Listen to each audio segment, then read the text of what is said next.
Kenapa? Biar jelas. Di Zoom biar jelas ya. Apa judulnya?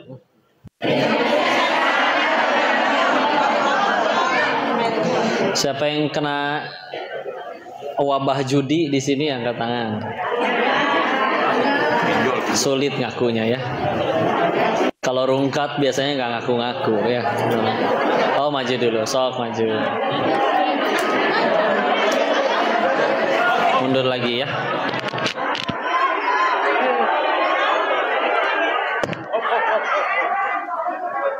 Aja lagi, siap.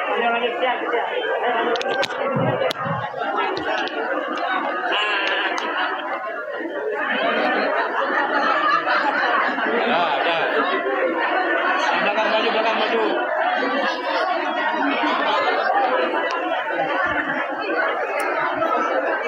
Ya, maju belakang Ibu. Awas nyetrum Bu. Iya.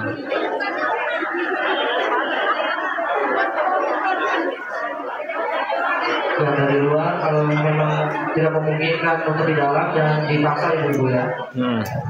Demi kenyamanan bersama juga.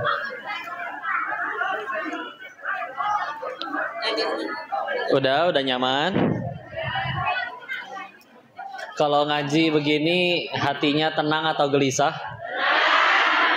Sekarang hati Ibu sudah merasa tenang? Karena sudah merasa tenang, kita tutup majelis ini dengan. Jadi Ibu teh maunya apa ya? Saya minum dulu boleh Bu? Kalau udah umur segini tuh aduh, harus banyak minum.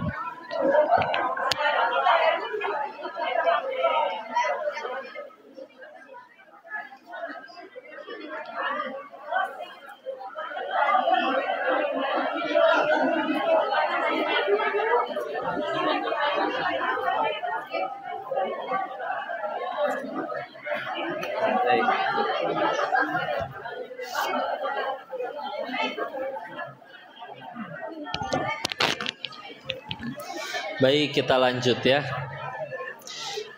Kita nanti, saya diminta bahasannya ini judi dengan pinjol. Tenang, saya tidak akan berteriak-teriak, ini haram, ini neraka. Oh enggak, ya. Karena asli yakin pasti udah pada tahu. Udah. Sama kayak para maling negeri ini. Jangan diperhalus jadi koruptor ya. Maling mah maling aja ya. Kira-kira mereka tahu nggak kalau maling uang negara itu nggak boleh? Tapi tetap dilakuin ya. Makanya cara kami biasanya nggak, wah ini haram, ini api neraka, nggak, udah pada tahu ya. Lebih kita bahas secara ya untung ruginya aja dulu lah. Karena biasanya kan orang baru mau ngelakuin sesuatu kalau untung, betul? Kalau rugi nggak mau. Contoh, motor baru 20 juta, tiba-tiba yang punyanya butuh dibayarin 5 juta saat ini juga, dilepas itu motor, bela-belain nggak? Karena pasti cuan, modal 5 juta dapat motor seharga 20 juta, pasti untung. Nggak punya duit bisa ngutang dulu, betul? Demi bisa dapat. Karena kalau kejual utangnya tinggal dibalikin, tapi ada plus untungnya ya. Nah ini kita lihat yang namanya riba, judi dan pinjol. Kita lihat nanti mudorotnya apa ya. Kalau bicara hukum soalnya insya Allah udah pada tahu. Baik. Cuman yang udah datang ke sini mah biasanya udah pada ngaji, nggak akan main judi ya. Kudunya ngobrolnya sama yang main judi. Insya Allah. Kenapa Bu? Insya Allah. Pinjol. Ya udah pinjol dulu ya. Iya Bu ya, tapi ibu-ibu apa cicilan 15 tahun lagi juga masih bahagia.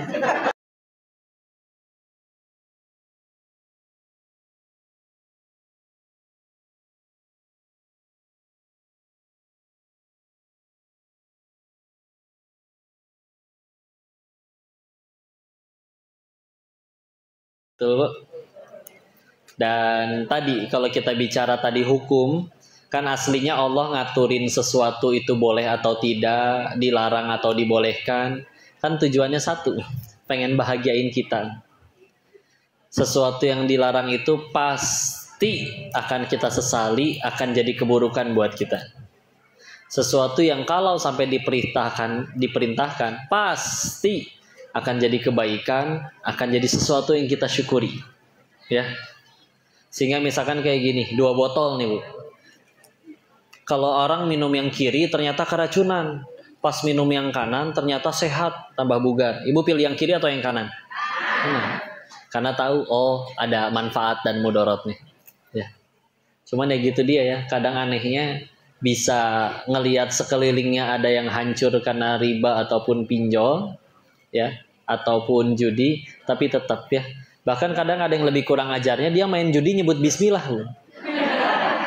Bismillah nih kali ini mah menang.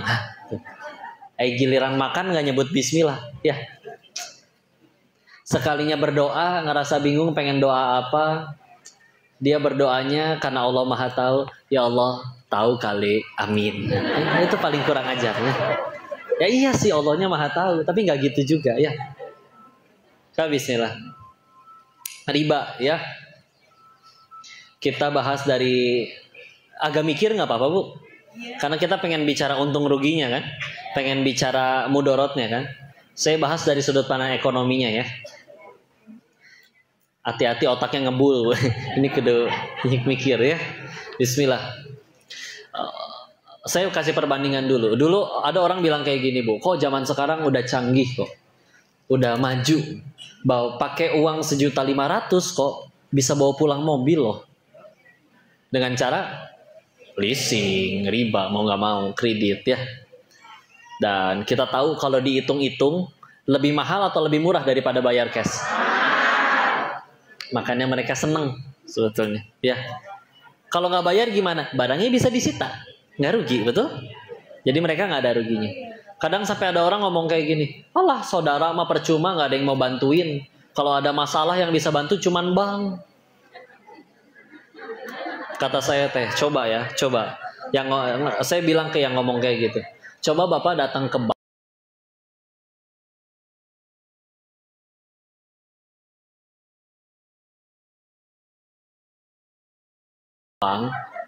Bapak butuh uangnya berapa? 100 juta. Oke, 100 juta. Bapak datang ke bank, datang nggak bawa apa-apa, pakai pakaian doang. Minta uang 100 juta. Cicilnya semampunya, tenornya seumur hidup, dikasih nggak Pak kira-kira? Diusir Bapak insya Allah. Ya. Kenapa Bapak dikasih? Karena Bapak menandatangani secara hukum, menyanggupi bahwa akan membayar dengan jumlah lebih dari yang dipinjamkan. Makanya mau ngasih. Kalau mereka benar-benar sang dermawan tulus hati, datang minjem 100 juta, udah bayarnya seikhlasnya kapan aja, nggak usah di waktu. Bangkrut mereka, Bu. Ya. Kenapa bisa akhirnya mereka mau? Ya ada di situ, narnakin duit. Ya. Sampai ada yang bilang kayak gini. Ya. Zaman sekarang tadi lebih maju dan segala macam. Tapi jujur ya, lebih hebat orang zaman sekarang atau zaman Nabi?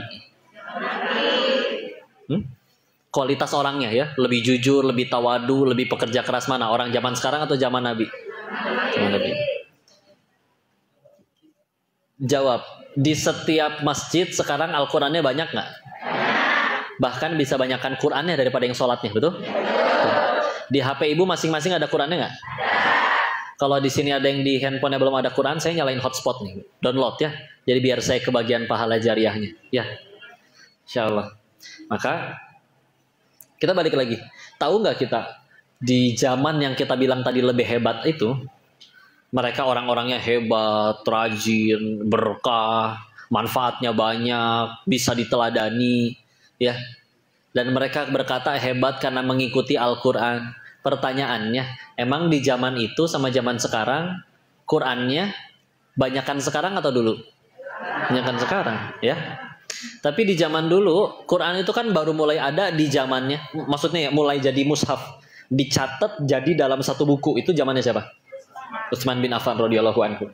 Di awal, ide dari awalnya dari zaman Abu Bakar, Sayyidina Umar yang ngasih ide, ya. Baru selesainya di zaman Utsman. Zaman Sayyidina Utsman bin Affan radhiyallahu anhu, Islam sudah sebesar apa? Nah, ini kita mesti bayangin peta nih, ya. Satu jazirah Arab sudah muslim semua. Sekarang jadi 7 negara. Ya. Arab Saudi, Oman, Yaman, Qatar, Uni Emirat Arab, Bahrain, Kuwait. Gitu. Gak usah diapalin, Bu, ya. Barang nanti tambah pusing. Tapi silakan kalau pengen apa. Negeri Syam jelas. Sekarang 4 negara negeri Syam. Palestina, Yordania, Suriah, Lebanon. Udah. Persia jelas sudah, Irak dan Iran udah muslim itu ya. Romawi bagian selatan udah muslim. Ya.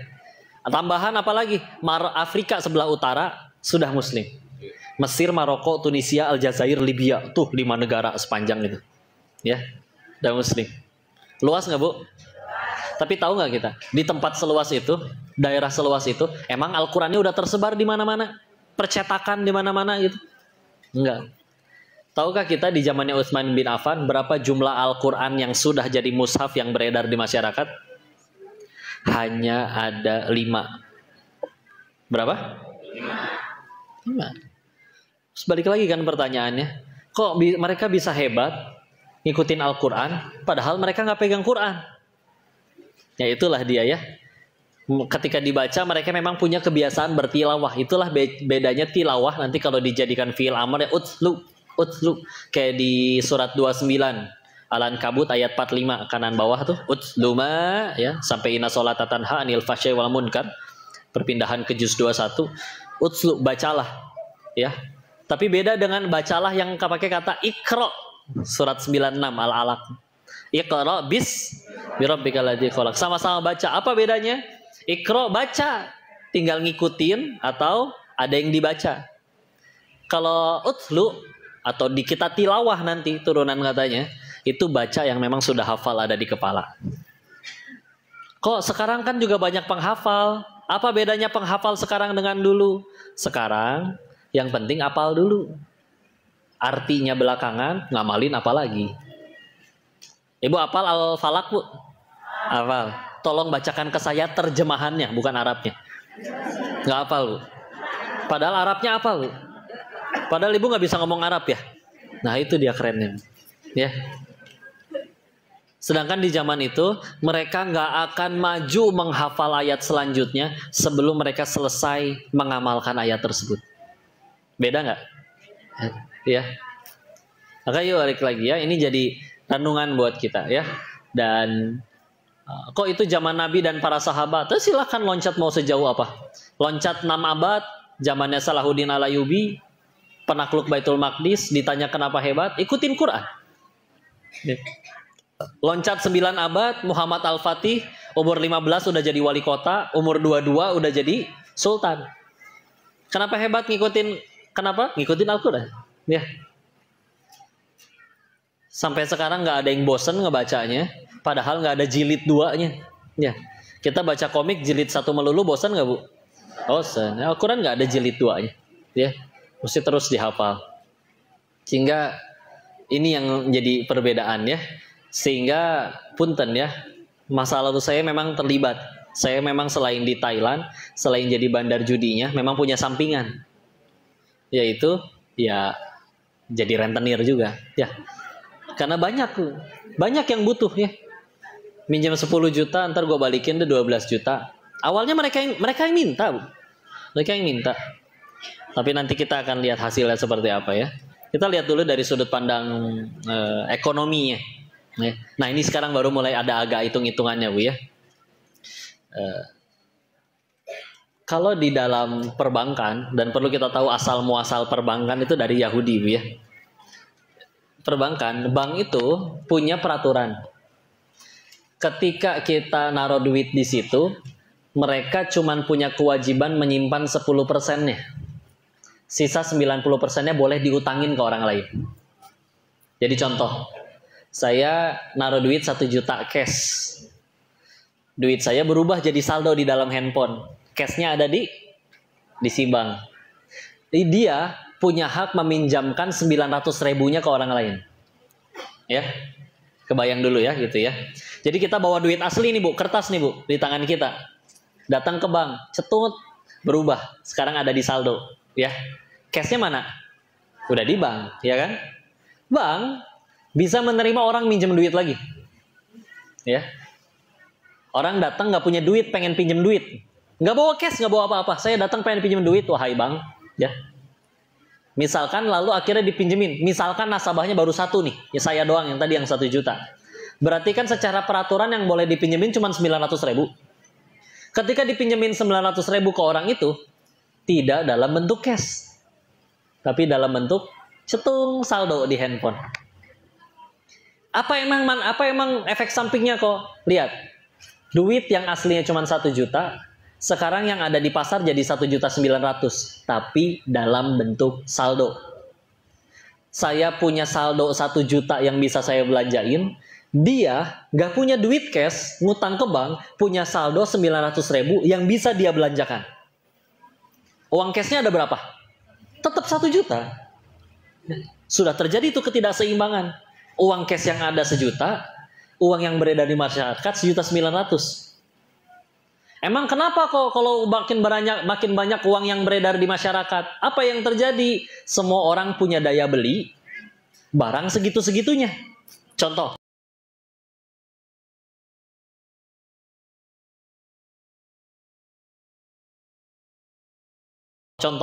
Anggaplah akhirnya di kota tempat kami tinggal, beras tinggal seliter-seliternya, Bu. Ya. Harga beras misalkan kita buletin aja 10.000 seliter. Tapi karena tinggal seliter-seliternya, tapi semua orang punya daya beli karena semua orang boleh ngutang di bank, maka yang pertama pengen beli 1 liter 10.000, tiba-tiba ada yang nawar, enggak, itu beras tinggal seliter-seliternya, saya berani bayar 100.000, yang penting itu beras buat saya. Dari beras yang tadi 10.000 jadi 100.000. Datang orang yang kedua, saya berani bayar 200.000, yang penting itu beras buat saya. Beras yang tadinya seliter 10.000 jadi, itulah yang disebut inflasi. Ulangi. Inflasi. Jadi jangan heran kalau misalkan kita mau rajin nabung, rajin kerja kayak gimana, tetap harga apapun makin kesini makin mahal tuh. Dulu ibu dapat nggak semangkok bakso 2.000, pernah ngalamin bu? Sekarang 2.000 dapat apa bu? Minta kuah pakai bihunnya doang nggak akan dikasih bu, demi Allah. Ya. Nggak akan dikasih, garamnya doang katanya, ya betul, itu efek sampingnya, ya. Dengan akhirnya setiap orang boleh bebas berhutang, belum dia nanti mikirin bayarnya, bunganya. Ada efek sampingnya lain kayak tadi, semua orang jadi punya daya beli, barangnya nambah nggak? Ketika akhirnya barang segitu-gitunya, tapi daya beli orang pada nambah, ya sampai kapanpun akan inflasi terus menerus. Ini kita lagi ngomongin, ini kita nggak pakai dalil ya. Kita oke lah, kadang katanya, kok jangan langsung dimarah-marahin, haram, neraka, nggak. Ya udah kita ngobrol gini aja, ya. Efeknya kayak gitu, ya. Sehingga ini juga menunjukkan berkahnya Nabi itu memilih untuk jual beli itu pakai dinar dirham, emas dan perak. Ya naik, ngikutin emas dan peraknya. Ya. Nah, ya biar gimana. Walaupun katanya untuk memudahkan ya, tapi sistem uang kertas itu bukan Islam yang nemuin dan menguntungkan salah satu pihak. Ya. Lagian ya Bu, ini bikin aplikasi nih perbankan nih. Kita ngasih uangnya cash, terus tahu-tahu dikasihnya saldo. Iya sih saldonya bisa dibelanjain. Coba sok mati listrik sedunia Bu, bisa belanja Bu? Tapi saldo saya ada di sini, mana buktinya? Handphone mati apa segala. Akhirnya ya udah semua narik ke bank. Coba semua berbondong-bondong datang ke bank pengen narik duit cashnya. Bakal cukup duit cashnya? Enggak, bangkrut bank langsung. Itulah yang disebut rush. Pernah kejadian di Amerika tahun 1929. Ya. Ini kita baru ngomongin duit nih Bu ya. Udah mulai ngebul belum Bu pikirannya? Saya minum lagi dulu Bu ya. Gerah juga di sini ya. Bismillah.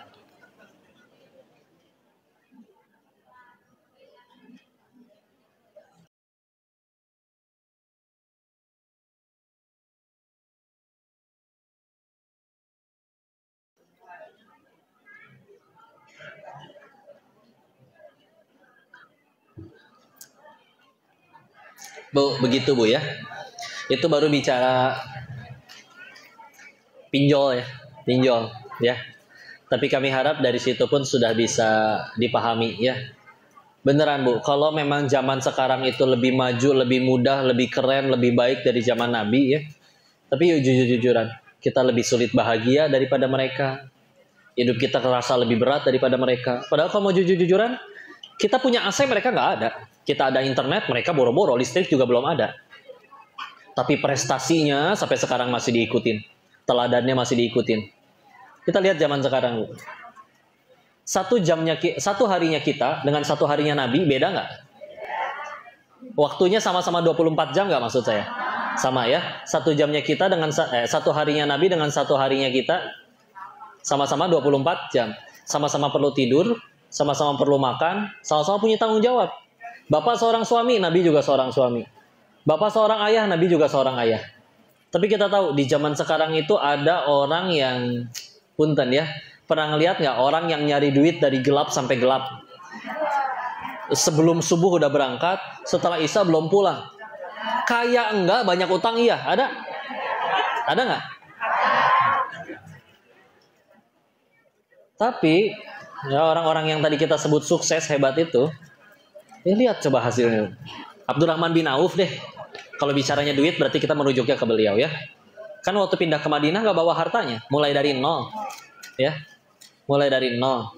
Tapi kalau menurut kitabnya Imam Ibnu Katsir Bidayah wa Nihayah, Abdurrahman bin Auf ini wafatnya ya, bukan titik terkayanya, wafatnya. Sisa uangnya kalau dirupiahkan tinggal 6.212.000.000.000. Sisanya loh. Itu zaman belum ada internet banking, belum pakai akuntan, belum ada apa lagi, bank dan yang lain-lain nggak ada, ya. Apa bedanya? Berkahnya. Sepertiga kota Madinah pernah ngutang ke Abdurrahman, sepertiga lainnya pernah disedekahin sama Abdurrahman. Mainannya bukan pernah ngutangin tetangga 1-2 orang, kota, ya, kota. Pernah ada urusan duit sama Abdurrahman, ya. Karena Nabi nanti ngebagi ya. Di hadis riwayat Imam Ibnu Majah, orang meninggal tuh nanti ada 2 disebutnya. Ada yang mustarih, ada yang mustaroh. Apa bedanya? Artinya sama sih. Artinya sama-sama istirahat.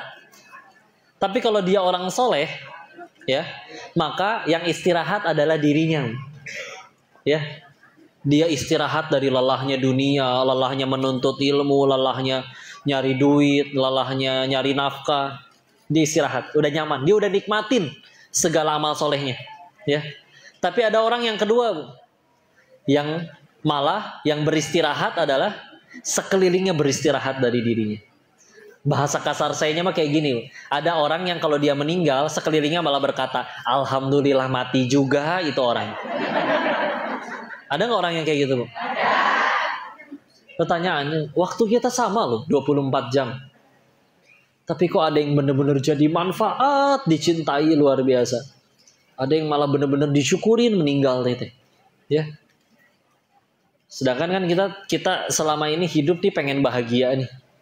Ngejar bahagia, ada yang bela-belain ya, kerjanya nambah terus, gak ada waktu dengan keluarga, gak ada waktu dengan orang tua. Bahkan ada yang sampai menghalalkan segala macam cara. Begitu udah dapat segala macam cara juga, ada yang gak kaya-kaya juga lagi. Meninggal duluan. Yang ke bawah apa itu? Ya. Kalau kata ada perumpamaan kayak gini ya. Kita kalau beli kambing dikasih bonus talinya, ya. Tapi kalau beli tali dapat bonus kambing ya. Jadi maksudnya yuk bukan berarti nggak boleh punya dunia, bukan. Tapi lebih baik ngejar yang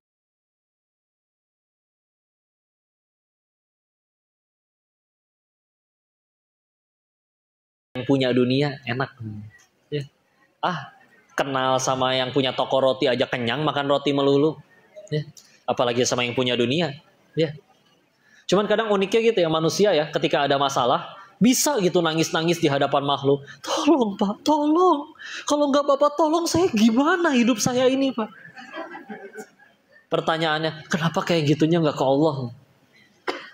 Anggaplah orang itu, oke Pak saya bantu, Allah nggak ngizinin kebantu, nggak akan nyampe itu uangnya. Ya. Kadang nyadar nggak sih esensinya kenapa Allah ngasih kita masalah dalam hidup? Ya. Karena jangan sampai kayak begini. Ada masalah, doa dikabul. Ada masalah, doa dikabul. Ada masalah, doa dikabul. Nggak ada masalah, nggak doa.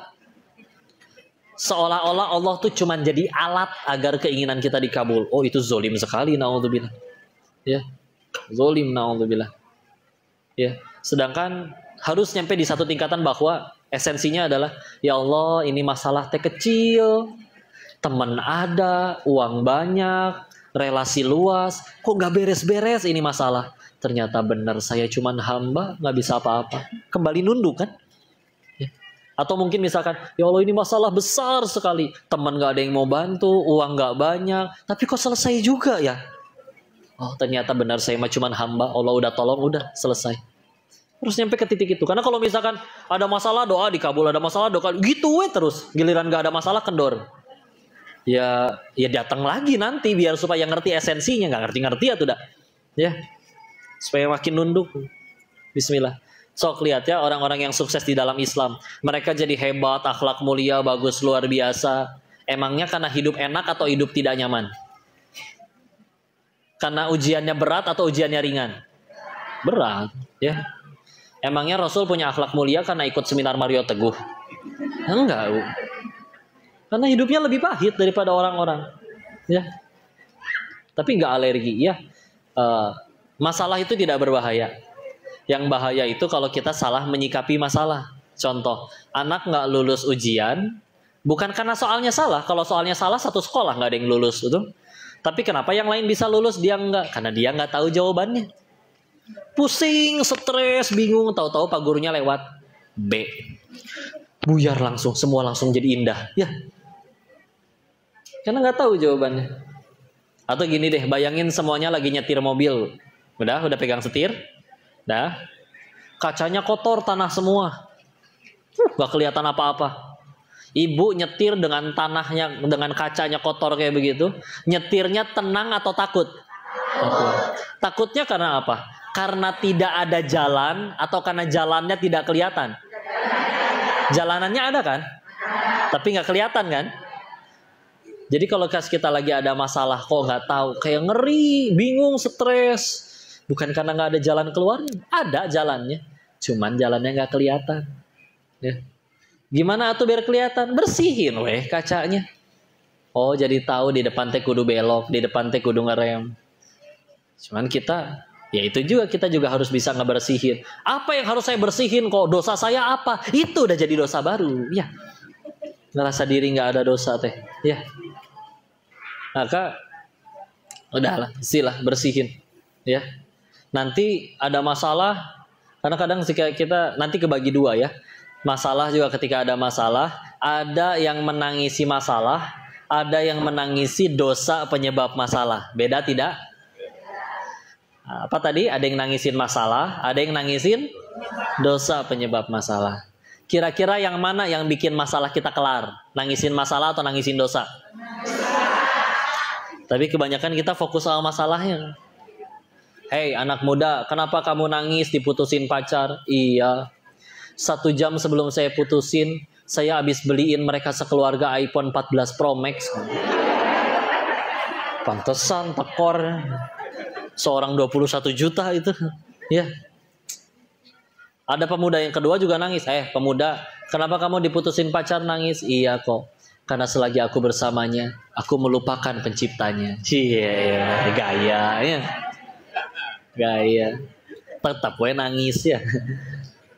Terus dia ingat tengah malam pacarku memanggil beliin makanan, aku berangkat hujan-hujanan. Nggak hujan juga aku nunggu hujan biar hujan-hujanan.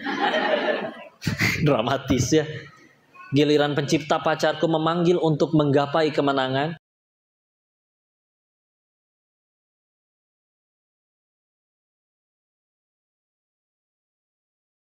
Hayya 'alal falah, aku cuek-cuek saja. Maka itu dia, ya. Jadi saya jadi ingat ini kisah seorang ibu di Masjidil Haram. Oh, soleh ini ibunya ya. Pulang dari Masjidil Haram, kan tanah lapang, luas, langit biru, indah, manusia segitu banyak, tanah segitu lapang. Sambil menatapi keindahan tersebut, tiba-tiba ada sesuatu yang hangat jatuh di dahi beliau. Ceprot. Apaan tuh, Bu? Tai burung. Gak usah diambil ya. Gak usah. Maka dia masuk, dia wudhu, sholat, taubat. Keluar-keluar temannya nungguin. Perasaan keluarnya bareng, kok masuk lagi? Iya, tadi kena burung. Terus gimana? Ke dalam sholat tobat. Kenapa kena burung sholat tobat? Sini. Kumpul. Dijelasin ya, duduk ngeriung ya. Bu, silakan lihat. Tanah segini lapang. Langit segitu luas. Manusia segini banyak. Jidat saya segede gini. Pantat burung segede gitu. Ini gimana matematikanya kena jidat saya? Di situ ada dosen fisika. Betul juga. Bentar, sudut kemiringan burung, trigonometri, sin, cos, tan, bener sulit. Kelembaban udara, kecepatan angin, massa jenis kotoran, diameter dahi, dia bawa meteran, senti diukur berarti. Ya, nyampe. Di situ ada yang nambahin lagi, Bu. Ada satu faktor yang lebih sulit ditebak. Apa itu, Pak? Tingkat kemulesan si burung. Bisa-bisanya mules ngelihat ibu. Ya. Betul ya. Semuanya tafakur tuh di situ tuh. Si ibunya coba mau kayak gimana, ya? Mau tidak terima? Saya tidak terima, nggak bisa. Tanda terimanya masih anget. Nggak bisa. Ya. Mau gimana? Burung kurang ajar, nggak ngerti bahasa Indonesia, Bun. Kan burung Arab, ya, nggak ngerti. Ya. Beliau lebih memilih untuk pasti ada sesuatu yang mengundang ini terjadi. Dia lebih pilih tobat, ya. Nah, manusia yang paling beruntung itu yang bisa menjadikan apapun yang terjadi dalam hidupnya jadi jalan tambah dekat sama Allah. Nah, gitu terus. Kejadian sesuatu nih, kadang kita dipikirin, waduh aku rugi, waduh aku jadi korban. Enggak, orang beriman asli itu mikirnya gini, gimana caranya gara-gara kejadian ini aku tambah dekat sama Allah. Udah. Kok aib saya dibuka? Yang lebih dia pikirin, gimana caranya aku diampunin Allah daripada dia namanya jadi harum lagi di hadapan para netizen. Netizen mah, Bu, maha benar netizen dengan segala komennya, betul? Gimana sok coba caranya membahagiakan, membuat diri kita dipuji seantero bumi itu gimana? Yang jelas-jelas suci, mulia, Raja Rasul aja masih ada yang ngehina, apalagi saya yang hina betulan. Makanya alhamdulillahnya kita meninggal teh nggak ditanya kelakuan orang, nggak ditanya, kamu meninggal udah centang biru belum Instagramnya? Kamu followernya berapa? Kamu udah pernah selfie sama Ko Denis? Enggak, Bu, nggak akan ditanya. Ya, enggak. Udahlah. Izin ya, kenapa jadi bahasnya gini kok?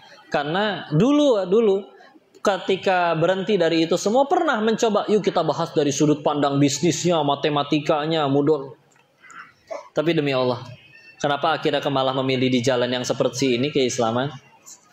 Islamnya terlalu sempurna, punya solusi untuk semua permasalahan. Ya, mau bahas apa sih? Islam punya semua teladannya, kepemimpinan, parenting, birrul walidain, berbisnis. Coba, Bu, ya. Contoh ya, izin ya, saya bahas satu contoh aja.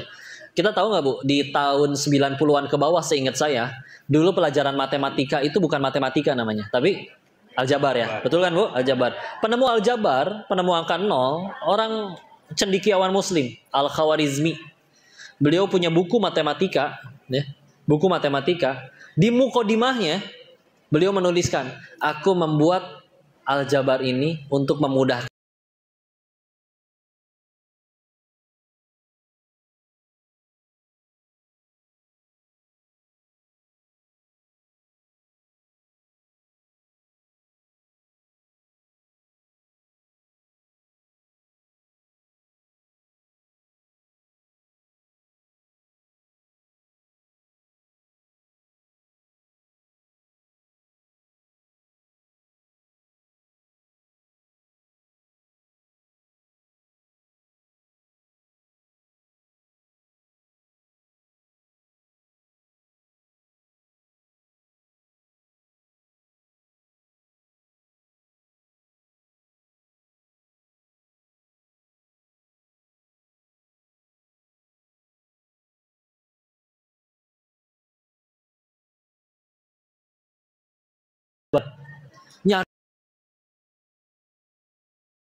nyari yang kan kita cuma dikasih tahu ilmunya, tidak dikasih tahu esensinya. Dulu tujuan si penemu aljabarnya itu untuk apa? Itu mudahin syariat Islam.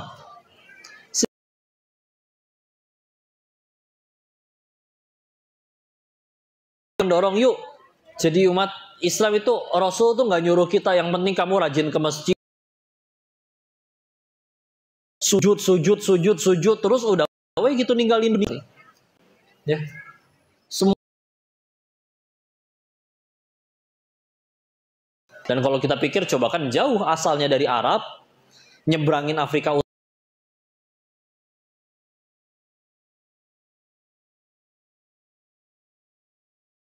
Utara, tembus 5 negara, baru tembus ke Spanyol. 2 kali nyebrang laut. Ya. 2 kali nyebrang laut adalah guru lebih tepatnya. Iya, dosen termasuk guru ya. Jadi tidak jadi betul. Cuman bahkan kalau ini saya dengar kajian Ustadz Budi Ashari, pakar sejarah Islam, kalau dirupiahkan di zaman itu,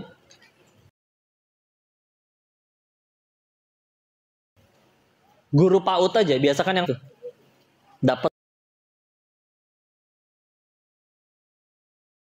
biaya berobatnya gratis, keluar malah dikasih duit. Ya, tapi memang kalau misalkan adanya di zaman sekarang, kayaknya orang milih sakit. Memang mentalnya beda, betul? Beda mentalnya. Kita mentalnya minta, mereka mentalnya ngasih. Ya. Dan ketika udah minta, makanya kan kata Nabi itu kaya itu di hati, miskin juga di hati. Kaya itu hati yang merasa cukup, miskin itu hati yang terus merasa kurang. Meskipun minta kok izin ya, di Surabaya itu pernah sampai ditelusuri, minta-minta Bu di lampu merah. Ternyata diikutin, dia pulang ke kampung halamannya, ke Gresik, rumahnya 3 lantai. Di Surabayanya ngemis. Bayangin Bu ya, semenit, lampu merah kan semenit, dapat minimal seorang aja 2.000. Semenit 2.000. Berarti kalau 1 jam 60 menit berapa? 120.000, lumayan. 1 jam loh itu. Kali 3 jam lah dia kerja sehari. 120.000 kali 3. 360.000. Dikali sebulan 360.000 udah berapa? 30.000 aja udah sejuta, udah 900.000 ya. 9 juta. Ya. 10.800.000 itu. Masya Allah. Ngemis. Hah? Nggak perlu modalin, harus beli jas dulu, beli sepatu pantofel dulu. Tapi lihat hidupnya Bu. Ngeluh terus, nggak bahagia, stres, menderita. Kenapa? Hatinya yang miskin. Sehingga akhirnya uang banyak juga tetap aja ya, mau jabatannya setinggi apa, mentalnya yang miskin. Bos, bagi tender bos. Itu minta terus ya. Tapi kalau sudah hatinya yang kaya, ngerasa cukup. Nggak pengen bergantung ke makhluk. Dan jangan tanya, ulama-ulama terdahulu banyak yang kaya. Imam Sufyan Ats-Tsauri kaya, Imam Laits bin Sa'ad kaya. Tapi kenapa ketika ditanya kenapa kaya, indah jawabannya. Agar aku tidak bergantung kepada pemerintah dan kepada manusia. Ya. Silakan kaya sekaya-kayanya, ya. Tapi ya udah bisa dibilang kaya di zaman itu punten Bu, cuman efek samping, ya, bukan tujuan utama. Duha, kita ngapain duha? Biar toko saya rame. Boleh nggak kok? Boleh, bagus kok mintanya masih ke Allah. Allah yang nyuruh kita minta. Ud'uni wastajib lakum, mintalah padaku nanti aku kabul. Surat 40 Ghafir ayat 60, ya. Tapi ketika kita mikirnya ke arah sana di zaman dahulu, mereka kalau Allah suka, udah. Allah suka udah ngelakuin. Sisanya mau Allah berikan bonus dalam bentuk dunia, enggak, silakan. Enggak juga nggak apa-apa, ada yang dikejar apa yang ada di sisi Allah. Lagian dah manusiawi atau dah Bu ya.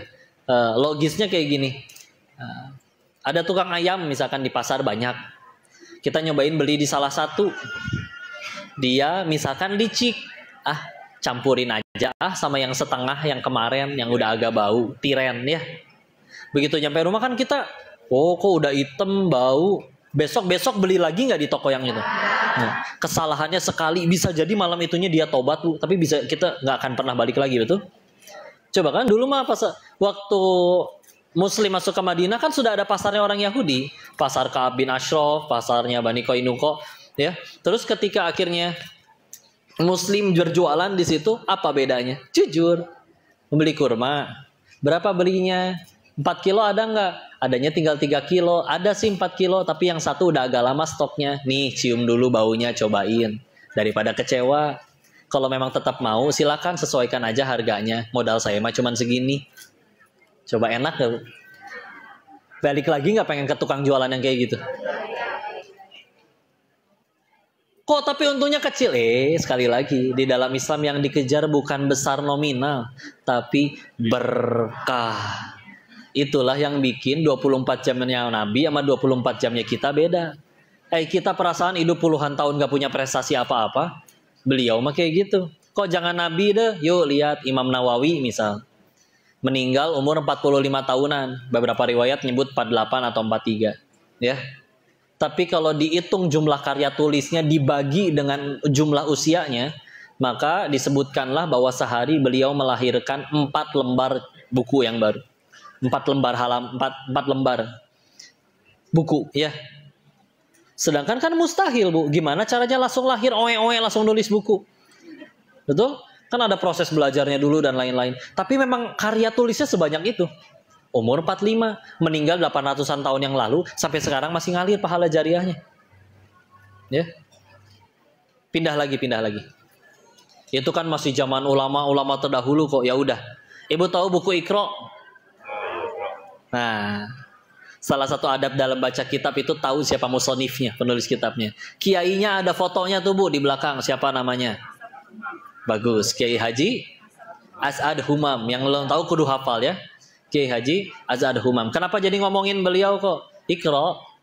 Terakhir saya baca laporannya, artikelnya, cetakan resminya yang terjual ada 150 juta kopi. 150 juta kopi. Berarti punten, beliau minimal dapat transferan pahala dari 150 juta orang ngaji baca Quran, itu ngalir pahalanya ke beliau. Iri nggak, Bu? Punten, Bu, ini Indonesia. Belum yang bajakannya, betul? Indonesia teh jago ngebajak ya.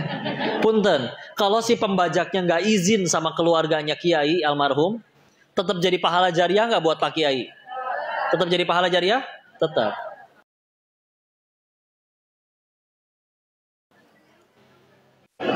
Dan kadang bukan satu iklan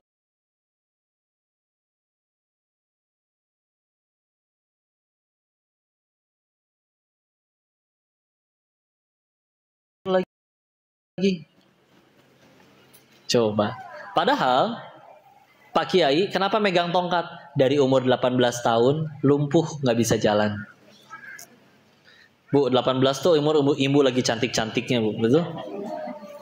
Sekarang aku juga masih cantik kok. Iya, Bu, iya. Ih, kok mah nggak tahu dulu ibu pakai seragam SMA lucu loh. Ibu kalau pengen lebih lucu lagi, ibu pakai seragam SMA-nya sekarang, Bu, ya. Datang ke sini. Ya, lebih lucu itu dijamin. Ya. Maka istilah ya, dari umur 18 tahun, kita kalau laki-laki umur lagi lulus SMA ya, Pak, lagi gagah-gagahnya, semangat-semangatnya main. Beliau malah harus di kursi roda. Beliau sendiri pun dengan tawadunya tidak mengakui beliau ahli hadis atau ahli Al-Quran. Apa dong yang diketahui? Huruf hijaiyah, weh. Tapi ketika niatnya lillahi ta'ala, Allah sanggup langgengkan kitabnya sampai sekarang masih dibeli dan dibaca orang. Ya, Iqra. Nggak cuma di Indonesia, nyampe Malaysia itu. Iqra. Ya. Nah, kita teh hasilin apa selama ini hidup teh? Ya. Ada yang mungkin bahkan udah nyampe kepala 3 masih jadi beban orang tua, ada. Ya. Alhamdulillah. Bilang banyaknya menjiwai gitu, Bu. Semoga sing soleh anak ibu ya. Bismillah. Jadi ahli ilmu, ahli Al-Quran. Sehingga yulah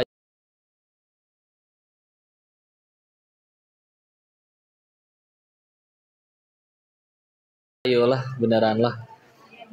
Intinya mah kalau saya mau bahas dari sudut pandang ekonomi dan matematikanya mah asli dah, orang udah pada tahu ya. Cuman yuk Islam tuh selalu jadi solusi. Kalau mau jujur mungkin kitanya aja kali yang terlalu jauh. Kok aku udah ngikutin ayat pertama Iqra kan? Baca, aku rajin baca komen, baca grup, baca WA. Bukan itu bosku, ya. Ya gitulah ya. Judi apalagi Bu? Saya suka ngasih tahu. Jangankan judi lah, mesin capit boneka Bu, Ibu tahu? Silakan Ibu coba beli mesin itu ya Bu ya. Nanti sama tukangnya, sama tokonya Ibu bakal ditanya, Bu. Ini mau di putaran keberapa Bu? Putaran apa Pak? Iya, kalau Ibu milih putaran ke-10, biasanya di putaran ke-10 dia nyapitnya lebih kenceng.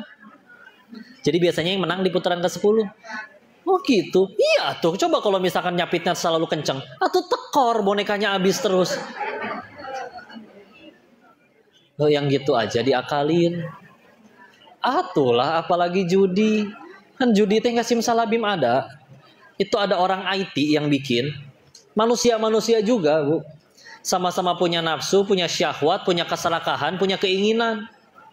Apakah kita benar-benar serius berpikir bahwa si bandar judi adalah makhluk yang suci, tulus, ikhlas ingin memberikan kemenangan, bagi-bagi duit kepada semua pemainnya? Bukan hal yang mustahil lagi, hil yang mustahil. Kalau kata apa teh? Semurat ya. Kalau dari awal mereka niatnya bagi-bagi duit, yang dibagi yang mereka buat ya lembaga zakat infak sodako, bukan web judi, ya. Udahlah, ya. Polanya gimana polanya? Awal emang nggak ada orang yang main judi itu dengan niatan untuk langsung mempertaruhkan hidupnya, jarang. Duit tadinya misalkan cuma punya duit sejuta-sejutanya. Kalau sejuta ini habis aku mati kelaparan, nggak akan dia judiin Bu, demi Allah, nggak akan. Tapi biasanya gimana mulainya? Uang bulanan atau uang gaji masih sisa 200.000.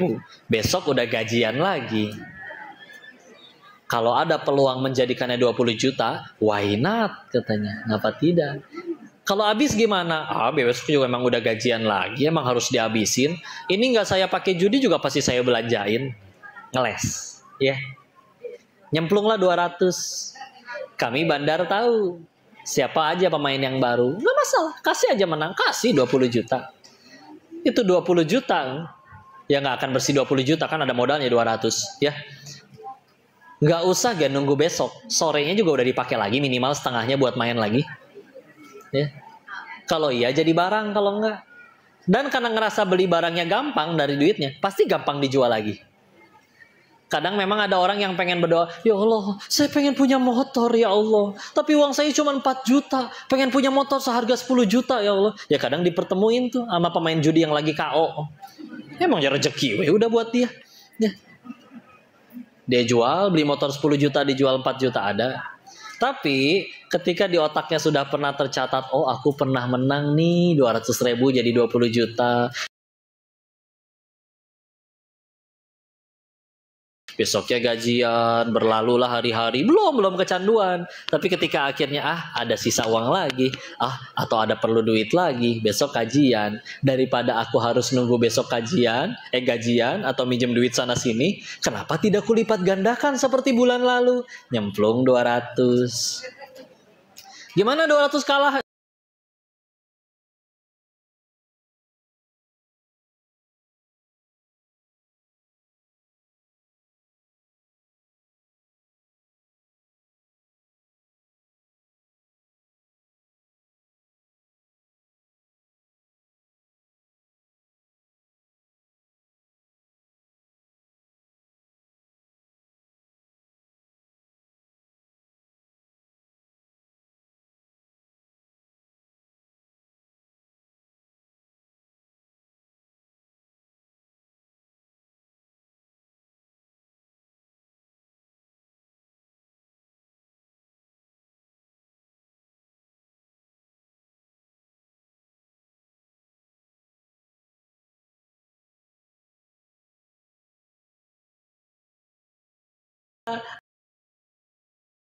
Aduh, masih kalah lagi.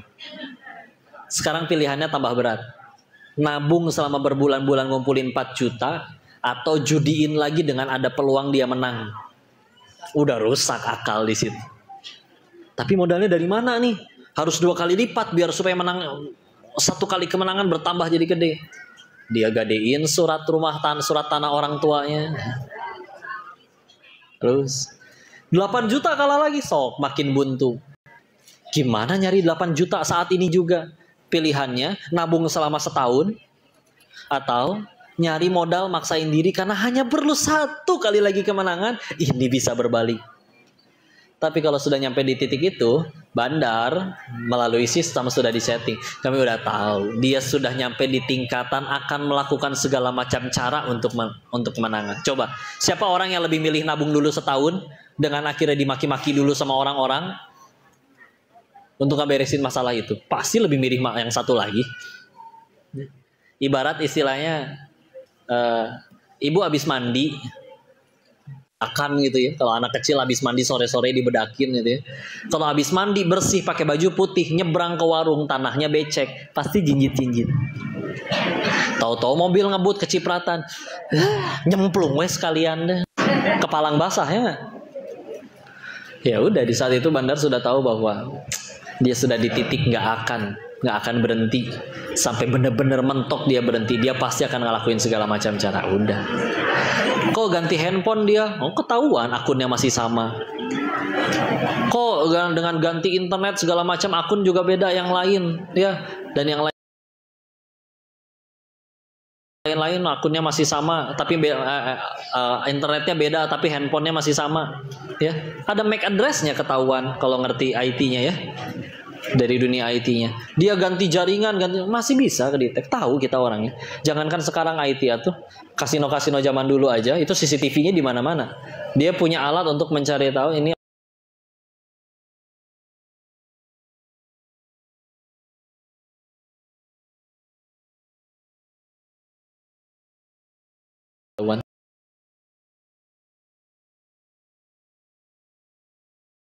ada aja ya. Udah terkapar di ranjang pun kata Allah masih ada rezekinya. Masuk tuh lewat infus. Yang udah stres pengen ngakhirin hidupnya juga udah tiduran di rel. Keretanya juga udah lewat masih nggak mati. Karena relnya lewat yang sebelah. Dia salah rebahan. Iya. Pas lewat tengsin teh bangun celingak-celinguk ada yang lihat. Insya Allah. Udahlah. Bu, di luar sana ada yang lagi maksiat nggak? Di luar sana ada yang tidak percaya bahwa Allah itu Tuhan, ada nggak? Tapi mereka tetap dapat rezeki nggak? Masa ibu bapak di sini yang udah segitu berimannya, siang-siang hari libur mau datang ke sini ngaji kalau bukan karena iman mah, coba. Terus apakah masuk akal setelah kita nurut sama Allah, terus Allah jadi pelit gitu ke kita? Yang jelas-jelas nggak nyembah Allah aja, maksiat aja, tetap kasih rezeki. Rezekinya dari Allah juga bukan? Nggak masuk akal. Kalau misalnya kita nggak pasti rezeki mah, insya Allah. Bukan insya Allah, hakul yakin malah aman. Dilarang mati manusia sebelum rezeki yang udah Allah tentuin itu diterima seluruhnya. Ingat cerita bapak-bapak masuk ke dalam sumur jatuh, dia minta tolong, akhirnya ada orang lewat diturunin timba. Manjatlah dia naik. Biar tenang, dia lagi bawa segelas susu dibawa. Nih Pak, minum dulu aja susunya. Beres minum susu, ditanya dong, Bapak kenapa tadi kok bisa jatuh ke sumur? Dia cerita sambil diperagain, nggak tahu ya. Tadi saya cuma berdiri di sini, terus jatuh lagi yang kedua. Jatuh lagi. Tapi jatuh yang kedua mati bu, meninggal. Maka kata guru kami yang menyaksikan hal ini, lihat orang tadi masih punya rezeki satu gelas susu lagi. Karena udah nyampe tempat matinya pun dia harus naik dulu tuh ke atas buat ngejemput sisa rezekinya. Kalau enggak boleh mati demi Allah. Udahlah tenang rezeki. Ya, lagian mau dicari dengan halal atau haram tetap segitu. Kita kan kadang mikir kalau nggak pakai dengan cara haram saya rugi nih, dapatnya segini-gini doang. CCTV nggak ada yang tahu. Asli ya, bicara rezeki itu mau pakai halal atau haram. Kalau kata Allah rezeki orang ini 1 miliar, 1 miliar nggak mungkin enggak. Mau halal atau haram, ya kejadian. Tapi apa bedanya? Si anak mikir kalau di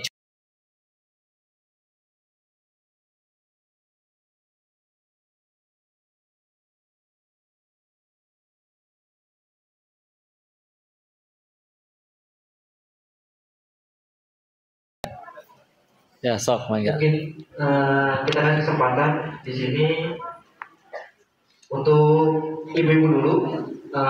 Mungkin dari Ustaz yang nunjuk siapa yang dibolehkan bertanya di awal. Siapa ibu ya? Iya. Ya. Tolong disebutkan nama dari Majelis Taklim mana. Boleh berdiri Bu. Waalaikumsalam warahmatullahi wabarakatuh.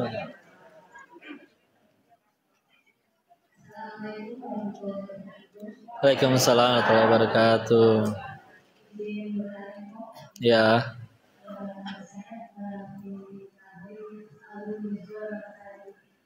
Asbabun nuzul apa?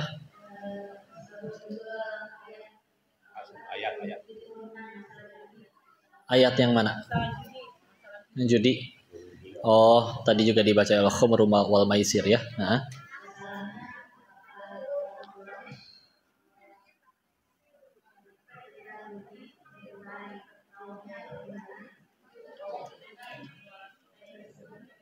Oke, insyaallah. Baik, bismillah. Izin Ibu, kalau bicaranya tafsir, saya waktu itu baca kitab Fadilatul Amal, musonifnya menuliskan, untuk seseorang bisa menafsirkan Quran sendiri itu, maka minimal menurut beliau harus menguasai 15 fan ilmu.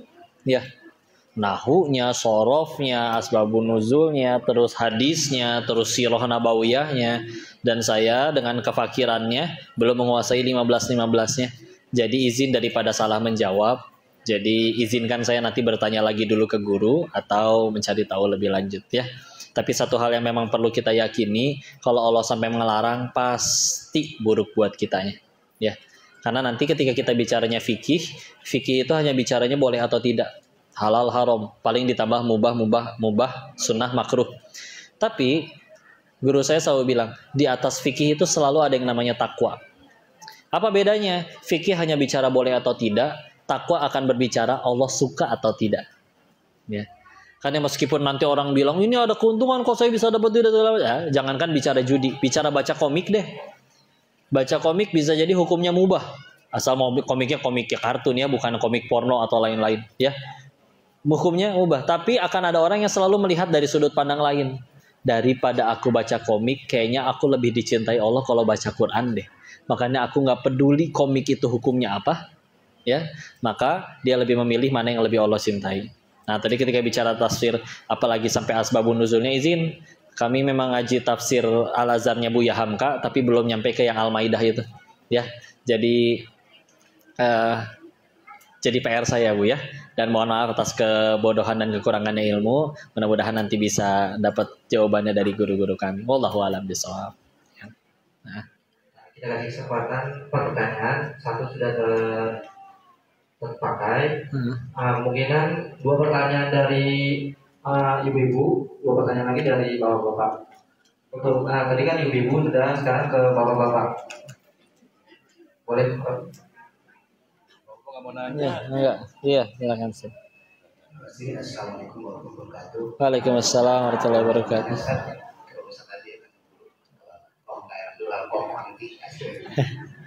Bisa ada orang mobil motor. Iya. Saya atau si A disuruh kamu yang beli, Bakri beli motornya, bukan jadinya nih, di motornya nanti motor ke orang berminat.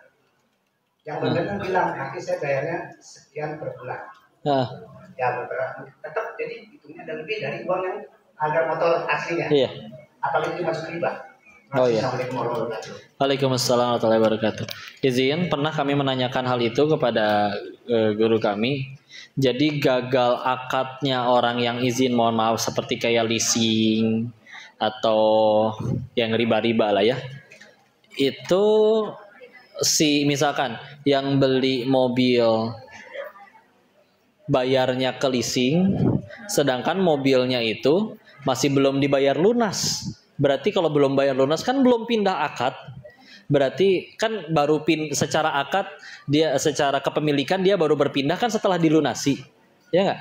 Terus akhirnya si leasing ini, si yang beli, yang bayarnya ngebayar tapi tidak ke yang punya mobil, tapi ke pihak lain, ditambahkan nilai lagi berbunga, ya. Jadi di situ ada ghoror, ada ketidakjelasan, ya. Kalau waktu itu pernah ditanyakan, kalau begini gimana? Ada orang pengen beli handphone nih, harga handphonenya mahal. Dia cuma sanggup untuk nyicil. Makanya, udah saya datang ke toko, saya beli handphonenya. Lunas, cash. Berarti sudah